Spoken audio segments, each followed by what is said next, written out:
Olá, nessa aula vamos ver um pouquinho da ferramenta chamada Relatório A3. Nossa agenda dessa aula é o que é o Relatório A3? Qual é a importância desse Relatório A3? Por que usar o Relatório A3 e como elaborar um Relatório A3? E um modelo de Relatório A3 a ser usado. Vamos começar então por o que é um Relatório A3? A3 é um formato de papel, é uma folha que seriam duas folhas A4. Então, um A3 é um formato de papel que mede 297 por 420 milímetros. De forma geral, o relatório A3 é uma hipótese. Tá? Então, a partir de um estudo de um problema, são definidas algumas ações e a gente acredita nessas ações, e essas ações estão baseadas em uma situação específica da empresa e elas são projetadas para atingir determinados resultados. E aí se parte para a implementação. O relatório 3, na verdade, é uma prática pioneira da Toyota, onde problema, análise, ação corretiva e plano de ação são escritos em uma única folha de papel. Ou seja, todo o projeto é desenhado numa folha A3. Na Toyota, os relatórios A3 evoluíram até se tornarem um método padrão, isso é importante, para a resolução de problemas, que é o nosso foco aqui. Mas também pode ser usado como relatório de status da situação de algum processo, o fluxo de valor, e é um exercício também de planejamento, assim como é o mapeamento do fluxo de valor. E qual é a importância do relatório A3? O uso mais fundamental do A3 é como uma ferramenta simples de solução de problemas. O primeiro uso do A3, então, como ferramenta, será padronizar uma metodologia para entender e responder aos problemas. Então, é uma metodologia de melhoria, de solução de problemas. O A3 vai encorajar a análise da causa raiz dos problemas, revelam os processos e representam metas e ações em um formato que incentiva a conversa e a aprendizagem da equipe, da empresa. Então, na verdade, o A3 é uma forma de pensar com maiores benefícios, com um processo baseado no ciclo PDCA. E ele é projetado para compartilhar a sabedoria com o resto da organização. Então, uma ferramenta de comunicação. E por que a gente usa o relatório A3? Primeiro, porque ele é aplicado através dos princípios do PDCA, que é um método científico de solução de problemas, e ele direciona para a solução de problemas. Outra coisa importante é porque é um documento vivo, ele pode ser atualizado constantemente. Nós vamos ver um pouco mais à frente. E outra coisa importante é porque temos um projeto completo em uma única folha de papel. Você consegue resumir um projeto de melhoria numa única folha. E aqui embaixo temos o ciclo PDCA. Começa com planejamento, né, necessidades e as principais hipóteses. Na segunda etapa é a execução, que seria fazer a melhoria, né, o Kaizen. E eu tenho que fazer o controle, que seria a verificação e correção das rotas, se o resultado não estiver adequado. E a partir disso, atingindo os resultados, a gente faz a padronização, que seria a ação, né, específica. Então, como é que a gente pode elaborar? Então, aqui tem um modelo de relatório A3, ele tem essa estrutura, e ele segue esse caminho aqui, de cima para baixo. Depois vem para cá, e depois começa e acaba aqui. Então, ele vai seguir sempre essa lógica. Então, primeiro, temos que apresentar o contexto e objetivos do negócio. O que seria isso?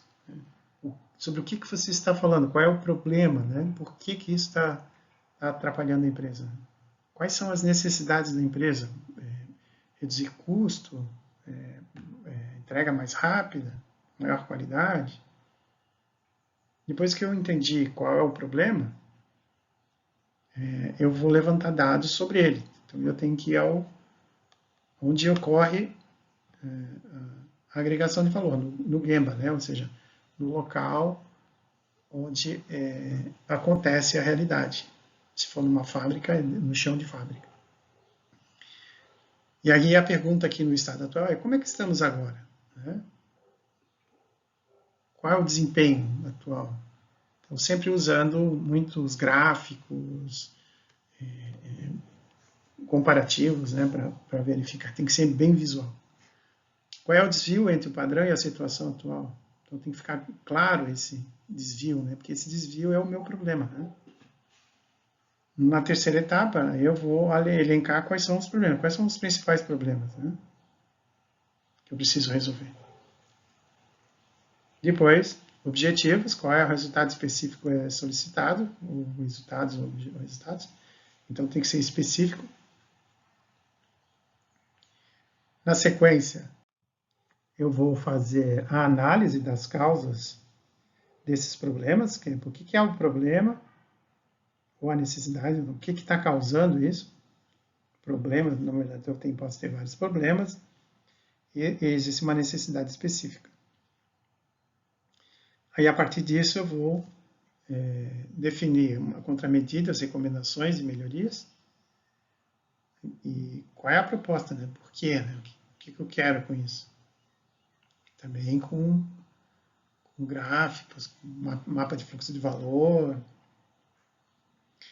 Depois eu faço um plano de ação para implementar essas recomendações. Normalmente 5W, 4W, 1H. O porquê, como, onde. Né? Então isso já vai vir pronto para que vocês preencham. E no final são colocados indicadores para acompanhamento desse processo, que é o PDCA. Então, aqui, como você irá garantir o PDCA? Né? Indicadores do progresso. Então, vou ter que ter um acompanhamento e tomar uma ação, um ajuste, se for necessário. Vamos ver um exemplo. Aqui é um modelo preenchido. Então, contexto, né? A empresa não consegue separar a quantidade necessária para atender a demanda dos 5 picos final do mês, que eles estão pressionando pela entrega dos pedidos, e a empresa tem um SLA de expedição de 80%. Então, o estado atual, existem muitos desperdícios na separação, conferência e expedição relacionados à espera e excesso de movimentação. Os desperdícios. Não existe prática de 5S, gerenciamento visual, são ferramentas Lean. Não existe trabalho padronizado, não existe um fluxo contínuo na separação, conferência e expedição. Produtividade da mão de obra e separação é baixa. Nesse caso, era 29 volumes ou hora. E aqui alguns gráficos, né, do layout, aqui do SLA, aqui das produtividades. Aí os problemas, não existe prática de 5S, separador gasta muito tempo para separar o pedido, não existe trabalho padronizado, não há um horário de agendamento para expedição, alto desperdício de espera, né, dos operadores. Nesse exemplo aqui, o operador caminhava bastante. Não existe um fluxo contínuo de separação, conferência e expedição. Então, nossos objetivos aqui é aumentar o SLA, né, para mais de 95 e aumentar a produtividade para 90 volume horas.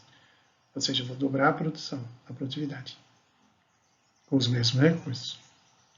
Análise das causas, não existe prática de 5S, então causa provável, não existe, os funcionários não estão treinados. O separador gasta muito tempo para separar o pedido, causa provável, produtos não armazenados de forma aleatória na área de picking. Não existe trabalho padronizado, caso provável, falta de padronização do processo de separação, conferência e expedição. Não há um horário de agendamento, causa provável, falta de informação da expedição. Alto desperdício de espera, produção e de operadores, causa provável, falta de sistema puxado para reabastecimento e padronização dos estoques. Não existe fluxo contínuo de separação, causa provável, layout inadequado nos processos de separação, conferência e expedição. Então, após essa análise, as contramedidas sugeridas são: não existe treinamento, então contramedida, implantar 5S gestão visual. Isso aqui vai ter treinamento, tudo. Causa 2, produtos são armazenados de forma aleatória. Então, redefinição da posição física dos produtos usando a classificação ABC.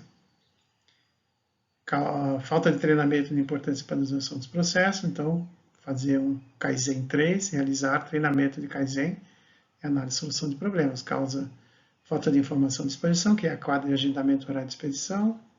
falta de sistema puxado por reabastecimento padronizado, implantar sistema puxado de reabastecimento em picking, layout inadequado, implantar fluxo contínuo, e aqui as ações.